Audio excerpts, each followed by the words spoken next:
జై శ్రీరామ్. నాన్న శివుడి మెడలోని పాముకి, తనయుడి కుమారస్వామి వాహనమైన నెమలికి ఆజన్మాంత వైరం. అమ్మవారి వాహనం మిగతా జీవాలకు సింహ స్వప్నమే. కానీ ఆ ఆవరణలో మాత్రం ఎలుక, నెమలి, నంది, సింహం, పాము సంతోషంగా సహజీవనం చేస్తాయి. అనేక వైరుధ్యాలు ఉన్నా సరే ఆనందంగా బతకడం సాధ్యమేనని చాటుతుంది శివ పరివారం. హరప్పా నాగరికత యొక్క విజయరహస్యము అదే. హరప్పా ప్రజల ఆరాధ్య దైవం పశుపతి రూపంలోని హరుడే. ఇక్కడే కాదు, అనేక ప్రపంచ నాగరికతల్లో లింగ పూజ ఆనవాళ్లు బయటపడ్డాయి. తెలుగుగడ్డ ఏకంగా త్రిలింగ దేశంగా సుప్రసిద్ధమైంది. ఇక నందీశ్వరుడు.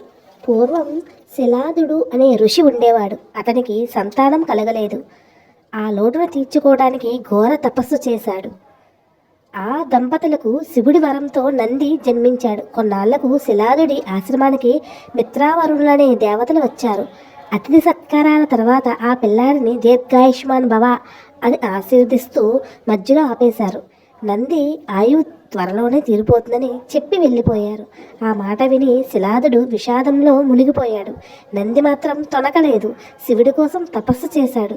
పరమేశ్వరుడి కటాక్షాలతో కరుణతో ప్రథమ గణాల్లో స్థానం సంపాదించాడు. ఈ విధంగా నందీశ్వరుడు శిలాదుని ఋషి కొడుకు ప్రమదగణాల్లో స్థానం సంపాదించాడు. శివుని అనుగ్రహం పొందాడు.